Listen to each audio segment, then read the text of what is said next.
Meredith Susanna Cara Kercher was a British student whose life was tragically cut short in 2007 while studying abroad in Italy.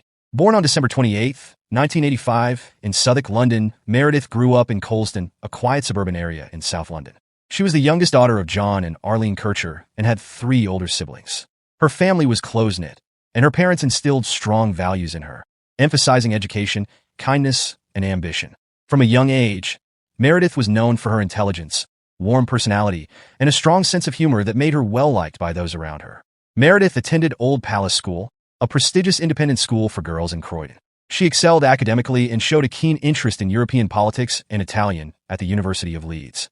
Her love for languages and culture was evident in her choice of studies, and she was passionate about expanding her horizons. Meredith had always been a dedicated student, balancing her academic responsibilities with a vibrant social life. She was an avid reader, enjoyed music, and had a keen interest in fashion. Those who knew her described her as intelligent, witty, and full of life, with a natural ability to make people feel comfortable in her presence. In September 2007, Meredith moved to Perugia, Italy, to study at the University for Foreigners, an opportunity that excited her. She was eager to immerse herself in Italian culture, improve her fluency in the language, and experience life in a new country. She settled into a shared apartment at Via della Pergola 7, where she lived with 3 other women, including Amanda Knox, an American student also studying in Perugia. Meredith quickly adapted to life in Italy, making new friends and exploring the beautiful, historic city. She was a social and outgoing person, forming close bonds with fellow students, both Italian and international. She had a charming and engaging personality, and she often spent her time with friends, enjoying dinners, attending parties, and exploring Perugia's rich history.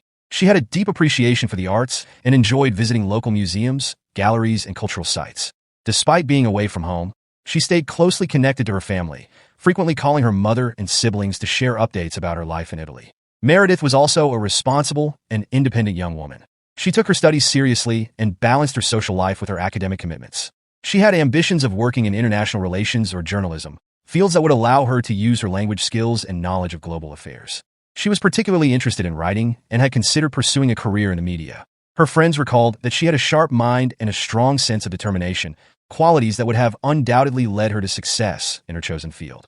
Despite her adventurous spirit and love for Italy, Meredith was also cautious and mature. She was mindful of her safety, aware of the risks of living in a foreign country, and often shared her concerns with friends and family. She was described as someone who had a good balance between enjoying life and being responsible, a trait that made her well respected among her peers. However, her time in Italy was tragically cut short. On November 1, 2007, Meredith was found murdered in her apartment, an event that sent shockwaves around the world. The violent nature of her death, coupled with the intense media coverage and the controversial legal proceedings that followed, made her case one of the most widely publicized criminal cases in recent history. The Italian authorities initially arrested Amanda Knox and Rafael Salicito, but later, forensic evidence identified Rudy Guide, an Ivorian man with a criminal record, as the primary perpetrator. While the case became a media spectacle, with much of the attention focused on the trials and legal battles, Meredith's family and friends worked hard to ensure that she was remembered for the person she was rather than the crime that took her life. They described her as a kind, intelligent, and loving daughter, sister, and friend, someone who brought joy to those around her. Her mother, Arlene, and her siblings spoke about how deeply they missed her and how they wanted people to remember Meredith's achievements, dreams, and the positive impact she had on others. In the years following her death, Meredith's memory was honored in various ways. The Meredith Kercher Scholarship was established at the University of Leeds to support students in their studies abroad, ensuring that her passion for education and travel would continue to inspire others. Her friends and family also kept her memory alive by sharing stories about her, emphasizing her kindness, humor, and ambition. Meredith Kercher's life was one filled with promise, intelligence, and warmth. She had dreams of making a difference in the world, whether through writing, international relations, or simply by being the kind and compassionate person she was. Although her life was unfairly cut short, her legacy lives on through the people who knew and loved her. Her story serves as a reminder of the impact one person can have on others, and she continues to be remembered as more than just a victim, but as a young woman with a bright future ahead of her. On the night of November 1, 2007, Meredith Kercher was brutally murdered in her apartment in Perugia, Italy. Her death became the center of a highly publicized and controversial legal case, sparking international debates about the Italian justice system, forensic science, and media sensationalism. The events leading up to her tragic death, the initial investigation, and the trials that followed revealed numerous inconsistencies, conflicting testimonies, and investigative failures.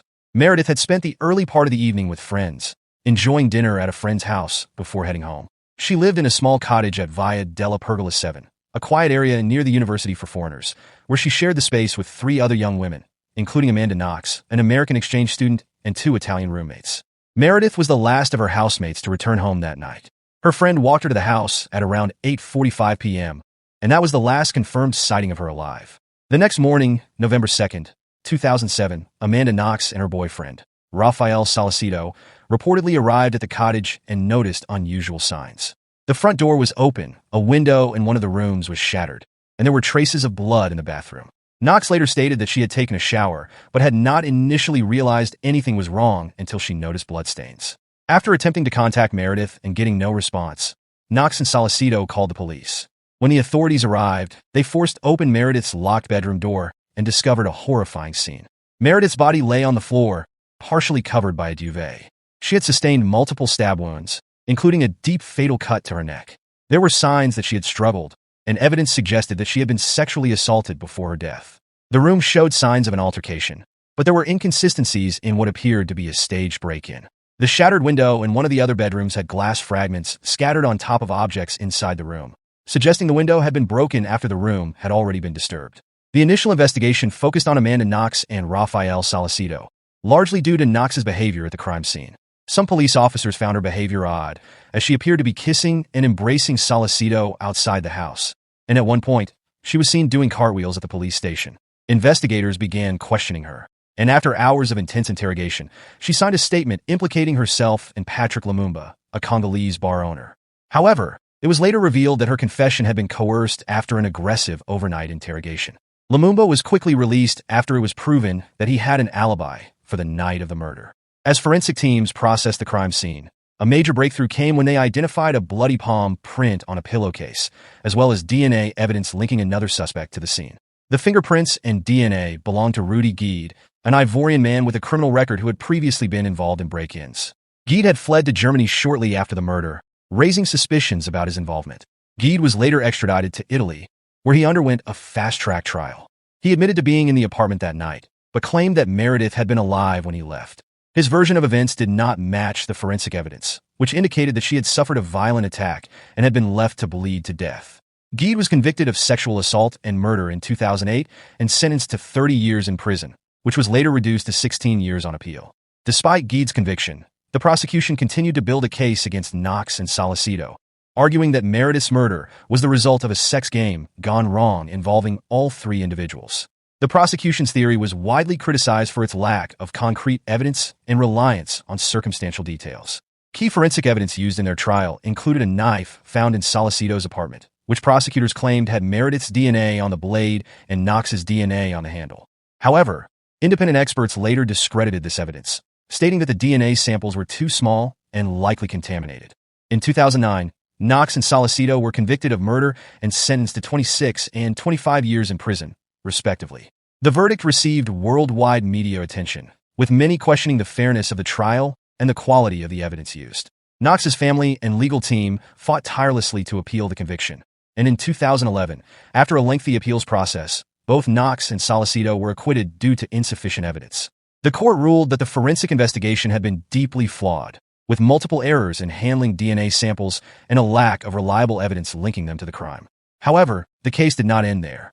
In 2013, Italy's Supreme Court overturned their acquittals, ordering a retrial. In 2014, Knox and Salcedo were convicted again in a Florence court, reigniting the controversy. But in 2015, Italy's Supreme Court issued a final ruling, definitively acquitting Knox and Salcedo and stating that the case was plagued by serious investigative errors. The ruling criticized the police and forensic teams for their sensational failures and concluded that no credible evidence tied Knox and Salcedo to the murder. The only person who remained convicted for the crime was Rudy Guide. Despite the Supreme Court's final ruling, debates about the case continue to this day. Some believe that Guide acted alone, while others argue that more than one person must have been involved. Guide, for his part, never fully confessed, and his statements changed multiple times over the years. He was released from prison in 2021 after serving most of his 16-year sentence. The case of Meredith Kercher remains one of the most debated criminal cases of the 21st century. It highlighted the failures of forensic science, the dangers of media sensationalism, and the complexities of justice systems across different countries. Though the courts eventually ruled that Knox and Salcedo were innocent, many still question the truth of what happened that night. What is undeniable, however, is that Meredith Kercher was a young woman with a bright future ahead of her. Her death was a devastating loss for her family, friends, and all those who knew her. She had dreams of traveling, writing, and making a difference in the world, aspirations that were tragically cut short. Today, her legacy lives on through the Meredith Kercher Scholarship at the University of Leeds, which supports students who wish to study abroad, just as Meredith once did.